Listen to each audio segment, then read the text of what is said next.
Baik, Assalamualaikum warahmatullahi wabarakatuh. Perkenalkan, nama saya Dira Ali Nugroho dari Prodi Pendidikan Universitas dari Universitas Indonesia Sunan Guru Jati dengan nomor NIM 1211070028. Jadi di sini saya sendiri akan mereview ulang kembali mengenai pelajaran ya mata kuliah fikih. Kajiannya ini mengenai kajian fikih tentang zakat. Nah, yang perlu kita bawahi sebelumnya, apa sih itu zakat? Zakat secara kata berasal dari kata zakat yang berarti tumbuh atau berkah lah, bersih dan baik. Nah, sedangkan menurut istilah, zakat merupakan nama bagi sejumlah harta dengan syarat tertentu yang diwajibkan oleh Allah dikeluarkan. Adapun menurut secara terminologi atau secara terminologi fikih, zakat itu mengeluarkan sebagian harta diberikan kepada yang berhak menerimanya. Jadi kalau yang tidak berhak menerimanya, kita tidak diperbolehkan untuk mengambilnya karena zakat itu wajib bagi yang ini. Adapun nanti pembagian zakat itu seperti apa? Ke next slide. Oke, adapun dalil nih, dalil yang disyariatkan atau menjadi landasan dalil mengenai zakat yang harus diwajibkan ini. Di dalam Al-Quran banyak terdapat tentang nih perintah zakat nih yang digandingkan dengan perintah sholat, diantaranya seperti ini, yang artinya gini nih, dan dirikanlah sholat dan tunaikan zakat dan berikanlah pinjaman kedua Allah dengan pinjaman yang baik. Quran surah Al-Muzammil ayat ke-20. Next slide. Nah, adapun macam-macam zakat nih. Yang pertama itu ada namanya zakat fitrah. Adapun zakat sendiri ini dibagi jadi dua. Yang pertama ada namanya zakat fitrah. Apa sih itu zakat fitrah? Yang seperti kita ketahui bahwasanya zakat fitrah zakat yang dikeluarkan oleh setiap umat muslim setiap tahunnya. Dalam satu tahun sekali kita tuh diwajibkan mengeluarkan namanya zakat fitrah.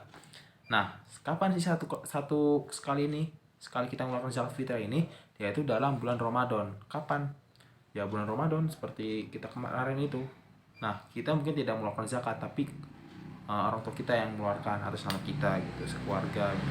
Berapa sih batas minimal zakat itu?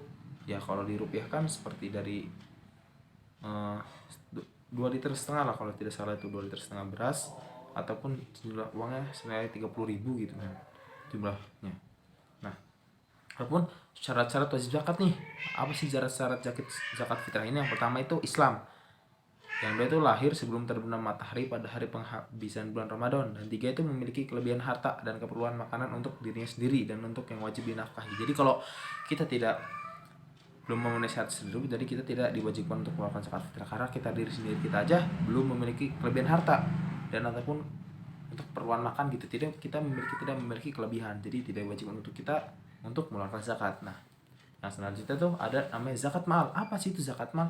Zakat mal yaitu kewajiban umat Islam yang memiliki harta benda tertentu gitu. Misalnya kayak kita memiliki emas. Emas tuh kayak ada zakatnya tuh, setiap 1 tahun sekali kita tuh juga wajib mengeluarkan itu. Kalau kita tidak memiliki, ya kita tidak harus mengeluarkan karena tidak ada yang harus kita zakatkan. Kita tidak memiliki barangnya gitu. Sesuai dengan ketentuannya, hisapnya dengan jangka waktu tertentu. Nah, adapun tujuan dari zakat mal ini untuk apa sih? Yaitu untuk membersihkan dan menyucikan harta benda mereka dari hak kaum miskin, diantaranya itu umat Islam. Jadi kita dibagikan karena sebagian harta kita itu ya ada haknya, hak untuk semua orang itu, hak untuk orang lain yang membutuhkan. Jadi bukan kita doang gitu. Oke. Next. Adapun macam-macam zakat ya, macam-macam zakat. Melanjutkan tadi zakat mal. Adapun syarat wajib yang dikeluarkan zakat mal itu diantaranya satu, harta tersebut harus didapatkan dengan cara yang baik dan halal. Jadi kalau tidak baik dan halal, kita tidak diperlukan. Kayak mencuri itu tidak perlu dizakatkan mal karena hasil sendiri tidak baik gitu. Ataupun sudah mencapai 1 tahun kepemilikan, jadi atau 1 haul lah, kalau dalam bahasa Arab itu 1 haul, maka kita diwajibkan untuk mengeluarkan zakat. Seperti kita ternak kambing udah 1 tahun haul dan telah sampai ketentuan, maka kita diwajibkan untuk mengeluarkan zakat. Nah gitu. Adapun harta benda yang wajib zakatkan tuh ya ada berbagai macam, yang antara emas dan perak, binatang ternak, pertanian, zakat profesi, dan zakat rizak atau barang temuan gitu ya. Yang kurang lebih seperti itu lah wajib zakat benda yang wajib dizakati ya. Adapun selanjutnya itu hikmah zakat. Apa sih hikmah di dalam zakat ini?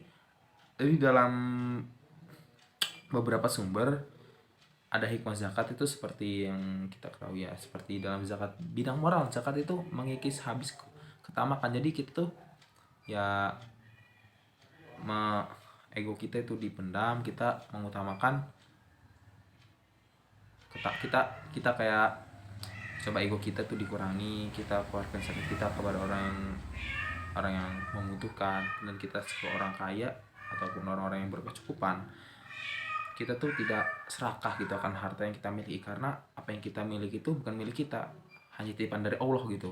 Jadi bisa kapan waktu bisa Allah ambil kembali gitu jika Allah menginginkannya gitu, dengan atas izin Allah. Kalau Allah ingin mengambil, habis sudah harta yang kita miliki.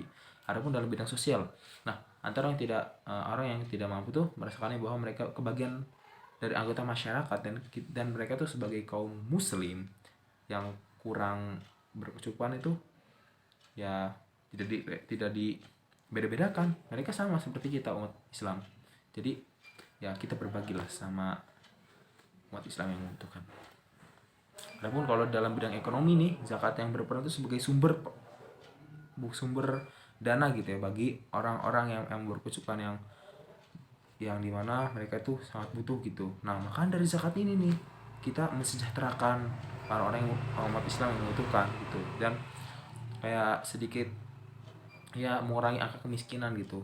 Apalagi di hari raya, misalkan di hari raya lihat tetangga kita umat Islam tapi mereka tidak berkecukupan, tidak berkecukupan, kan kita kasihan gitu, tidak memiliki rasa moral ya, rasa moral kita kurang gitu.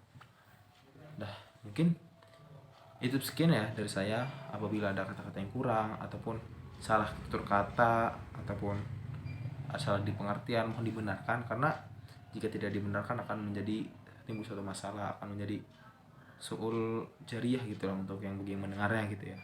Mungkin cukup sekian dari saya ya. Apabila ada kata-kata yang kurang ataupun ya pokoknya kesalahan-kesalahan gitu, tolong dibenarkan lagi, sekali lagi tolong dibenarkan. Dan cukup sekian dari saya. Wabillahi taufiq wal hidayah. Wassalamualaikum warahmatullahi wabarakatuh.